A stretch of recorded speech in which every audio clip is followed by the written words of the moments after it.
플라스틱, 이제는 단순히 환경 문제라고만 생각하면 안 됩니다. 사실 여러분 회사의 수익을 좌우하는 아주 중요한 비즈니스 변수가 됐거든요. 자, 오늘 이 거대한 변화의 흐름 속에서 우리가 어떻게 살아남고 또 어떻게 승자가 될 수 있을지 그 전략을 한번 제대로 파헤쳐 보겠습니다. 자, 그럼 바로 본론으로 들어가 볼까요? 아주 간단하지만 또 가장 핵심적인 질문 하나 드릴게요. 여러분 회사 제품이나 포장재에 플라스틱 혹시 들어가 있나요? 아마 거의 대부분은 그렇다고 대답하실 겁니다. 만약 방금 그 질문에 예라고 답하셨다면 여러분의 비즈니스는 이미 새로운 규제에 타겟이 되었다고 보시면 됩니다. 이건 뭐 먼 미래의 일이 아니라 바로 지금 우리가 마주하고 있는 현실인 거죠. 그럼 이 문제를 대체 어떻게 봐야 할까요? 핵심은요, 생각의 틀, 즉 패러다임을 완전히 바꾸는 데 있습니다. 플라스틱은 이제 환경 문제를 넘어서 우리 회사의 비용 문제와 직결되고 있다는 사실을 알아야 합니다. 맞습니다. 이제 플라스틱은 우리 회사는 환경을 생각하는 착한 기업입니다. 같은 이미지 메이킹을 위한 옵션이 아니에요.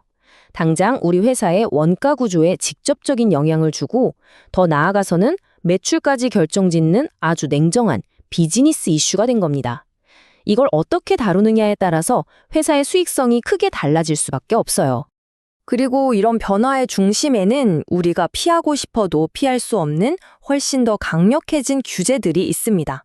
구체적으로 어떤 것들이 있는지 한번 자세히 들여다볼까요? 특히 유럽연합, 그러니까 EU를 중심으로 정말 거대한 규제의 파도가 밀려오고 있습니다. 특정 일회용 플라스틱 제품은 아예 시장에서 퇴출시켜버리고요. 제품을 만들 때 재활용 완료를 의무적으로 몇 % 이상 써야 한다. 이런 식으로 비율까지 정해버립니다. 포장재 관련 규칙도 훨씬 더 까다로워지고 복잡해지고 있죠. 만약에 우리 회사가 이런 변화에 제대로 대응하지 못하면 어떻게 될까요? 그 결과는 아주 명확하고 또 꽤나 치명적입니다.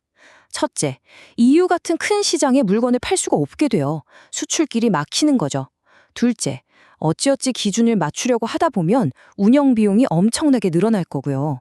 그리고 무엇보다 환경을 생각하지 않는 기업이라는 낙인이 한번 찍히면 브랜드 가치에 회복하기 힘든 손상을 입게 될 겁니다. 자, 상황이 좀 위협적이긴 하지만 당연히 해결책도 있습니다. 핵심 전략은 바로 이 세 가지 키워드 안에 다 들어있어요. 바로 감축, reduce, 재활용, recycle, 그리고 재사용, reuse. 우리에게도 꽤 익숙한 개념들이죠? 이 전략을 아주 구체적인 3단계 행동 계획으로 한번 나눠보죠. 자, 1단계, 과대포장처럼 불필요한 플라스틱 사용을 근본적으로 줄이는 겁니다. 2단계는요, 재활용이 힘든 복합 소재 같은 것 대신에 재활용이 쉬운 단일 소재로 바꾸는 거고요. 마지막 3단계는 한 번 쓰고 버리는 게 아니라 여러 번 다시 쓸 수 있도록 제품과 포장 시스템 자체를 완전히 새롭게 설계하는 겁니다. 그렇다면 우리 회사는 지금 당장 무엇부터 시작해야 할까요? 첫째, 포장재를 다시 설계해야 합니다. 플라스틱을 덜 쓰거나 재활용이 훨씬 쉬운 구조로 바꾸는 거죠. 둘째, 재활용 소재를 제품에 아주 적극적으로 사용해서 새로운 시장을 만들어야 하고요. 그리고 마지막으로 이게 정말 중요한데요. 이 모든 건 절대 혼자 할 수 없다는 점입니다. 원료를 공급하는 곳부터 폐기물을 다시 거둬들이는 곳까지 공급망 전체에 있는 파트너들과 아주 강력한 협력 시스템을 만들어야만 성공할 수 있습니다. 자, 이제부터는 관점을 완전히 한번 바꿔보겠습니다. 이 거대한 변화의 파도 속에서 과연 누가 새로운 시장의 승자가 될 수 있을까요? 오늘 제가 드리는 말씀 중에서 어쩌면 이게 가장 중요한 메시지일 수 있습니다. 이 플라스틱 규제를 단순히 피해야만 하는 위기로만 보지 마세요. 오히려 이건 새로운 시장의 규칙을 먼저 차지할 수 있는 엄청난 기회입니다. 이 새로운 규칙에 가장 먼저 그리고 가장 잘 적응하는 기업에게는 상상 이상의 보상이 따를 겁니다. 시장의 게임 규칙이 얼마나 근본적으로 변했는지 한번 보시죠. 과거에는요, 그냥 원가 낮춰서 싸게 만드는 팔렸습니다. 가격이 최고의 경쟁력이었죠. 하지만 지금은 어떻습니까? 소비자들이 이제 지속 가능성이라는 가치를 돈을 주고 사기 시작했어요. 다시 말해, 재활용이 가능해야만 팔리는 시대가 온 겁니다. 결론은 아주 간단하고 어떻게 보면 좀 냉정하기까지 합니다.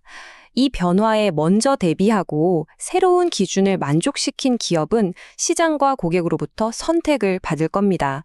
반면에 과거 방식만 고집하면서 꾸물거리는 기업은 가차없이 시장에서 제외될 수밖에 없는 거죠.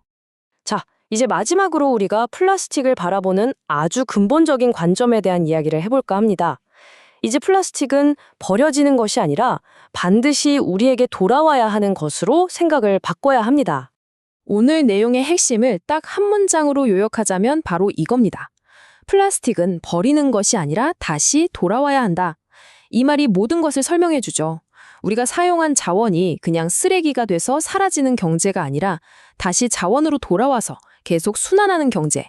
바로 이 철학을 비즈니스 모델에 완벽하게 녹여내는 기업이 미래 시장의 진정한 승자가 될 겁니다.